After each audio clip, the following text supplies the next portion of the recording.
questão dos agrotóxicos, né? Recentemente foi liberado aqui no Rio Grande do Sul colocar agrotóxicos nas propriedades, nas plantações com avião, né? Então foi feito um chamado que isso era extremamente prejudicial e mesmo assim foi aprovado. Então fala um pouco de como isso é prejudicial para o ecossistema e para as pessoas de alguma forma.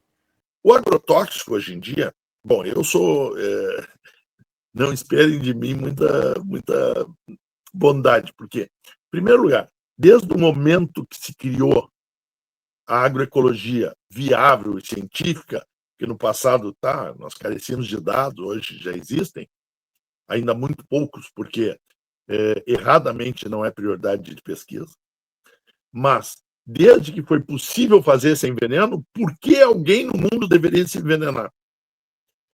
Se envenena o consumidor, todos nós estamos envenenados, se envenena mais ainda o produtor. Então, e aí, onde é que vai o veneno? As pessoas dizem, mas esse soja é para exportar, não tem problema. Ora, no soja vai muito menos de 1% do veneno. O resto vai para o solo e água, e o ar, e todos vão para a água. O do solo vai para a água, o do ar vai para a água. Ou seja, nós bebemos esses venenos. Rio Grande do Sul e Santa Catarina. Rio Grande do Sul não tinha estudos, agora tem. Nós temos 7 a 10 agrotóxicos acima do máximo que a Organização Mundial de Saúde considera o máximo. Que nós estamos bebendo. E as pessoas dizem, não, mas a água é tratada. Não, não é. A água é tratada para as coisas menos perigosas da água, que são as vivas. Ela é tratada com cloro, mata bactérias, coliformes fecais, etc., que são menos perigosos, porque toda água saudável, limpa, tem coliforme fecal, só tem menos.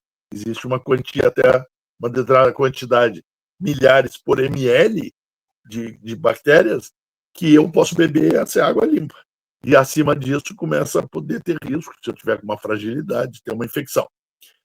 Isso a gente mata com cloro. O cloro é uma coisa perigosíssima. É o elemento que cria as famílias mais tóxicas que existem, são as dioxinas. Ele é a base da dioxina. Então, eu ponho cloro para isso. E a outra coisa que eu faço é precipitar, tirar a matéria orgânica da água.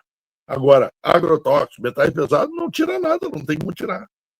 Pode tirar um pouquinho em nível doméstico com um carvão ativado, que ainda é a melhor coisa que tem. Só que isso não dá para fazer tratamento em grande escala, né? Isso é um problema, porque é um filtro químico, ele tem que estar sempre trocando e tal. E existem outras tecnologias, como a osmose reversa, mas aí é produzir uma água absoluta para o laboratório que eu teria que remineralizar, porque aí ela não tem nada, ela só tem água. E aí isso também não é natural para a gente. Ela vai nos roubar, sais roubar coisas quando beber. Então, é complicado. Mas o que eu quero dizer é o seguinte, quem bebe tudo de agrotóxico que a gente aplica na soja de exportação, somos nós que o agrotóxico fica aqui. Só vai a soja com uma quantidade mínima, que já é suficiente para envenenar algum bicho ou uma pessoa.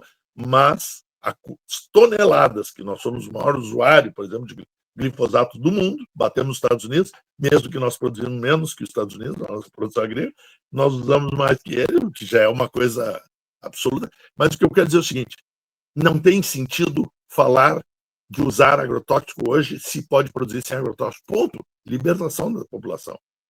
Ah, mas aí não alimenta o mundo, não produz. Eu vou gastar uns segundos aqui só para explicar uma coisa que é repetida dioturnamente pela propaganda mentirosa do agronegócio. Né? Não existe como alimentar o mundo com agronegócio, por uma simples razão. Todo o uso da agricultura química mata o solo. E sem solo vivo não existe agricultura. Mata a água, mata o solo, entendeu? Então, não tem como alimentar o planeta em médio e longo prazo se for através da convencional. A única agricultura que é sustentável através do tempo é a agricultura orgânica, porque ela melhora o solo, melhora a vida do solo e melhora, por consequência, a produtividade até chegar no máximo e ter estabilizar no máximo e continuar sempre produtivo. Outro argumento, a produtividade por área é maior. Mentira, não existe pesquisa sobre isso. E não existe nenhuma base científica que possa embasar isso. Por quê? Porque como eu vou pegar uma monocultura, que é botar uma espécie só numa área, e vou produzir mais do que várias espécies que fariam demandas diferentes e otimizariam essa área? Não tem como. Ah, mas se eu produzo orgânico em monocultura e químico em monocultura, eu produzo mais. Ou seja, vou plantar só soja orgânica versus a química.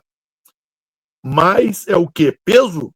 Bom, porque o adubo químico, o NPK, nitrogênio, fósforo, potássio, a base do adubo químico, ela faz a soja pesar mais, porque ela absorve mais água, o nitrogênio faz.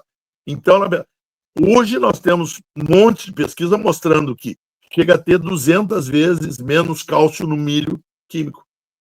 Bom, então o que tu está comprando quando tu diz eu produzi 10 toneladas de milho por hectare? Eu estou vendendo água para alguém? Bom, se o outro tiver 200 vezes mais cálcio, eu poderia produzir 200 vezes mais e ainda está produzindo igual. E se eu produzir 10 vezes menos, que é o que eu possivelmente vou produzir, eu estou produzindo 20 vezes mais alimentos. Que o que interessa são os fitoelementos que tem no alimento. Eu não vivo de água. Água eu tomo, né? Eu vivo do licopeno do tomate, do resveratrol da uva e muitos outros. Eu estou simplificando, mas eu digo simbolicamente. O resveratrol da uva chega a ter 6 vezes mais na orgânica. Então, se produzir 6 vezes menos, está produzindo a mesma coisa, mas não produz. Talvez produza, em termos de peso, que é água, que, como eu digo, é picaretagem, eu vou te vender uma coisa que é por água, por isso que o tomate químico não tem gosto, não tem cheiro, por isso que a fruta não tem gosto, né? Porque ela é água, com agrotóxicos. E a outra é alimento. Então, tu pode comer, se é 6 vezes, tu pode comer 6 vezes menos uva e vai ter o resveratrol que tu precisa para estimular o teu sistema imunológico. Então, as simplificações dessas verdades só servem para o marketing mentiroso, porque a questão profunda é muito maior.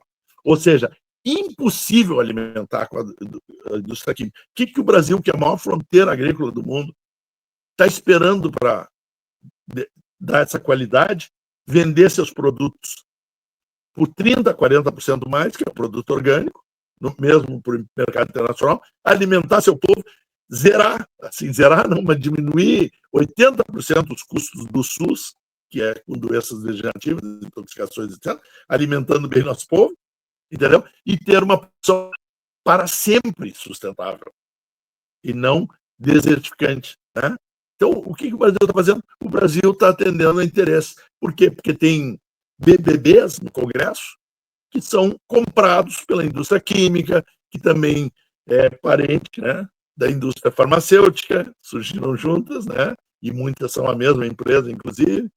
E então, esses caras pagam barato para caras fazerem leis vergonhosas que estão acabando com o país mais rico do mundo, que é o Brasil, e fazendo sofrer um povo maravilhoso, que é o nosso, com uma cultura linda.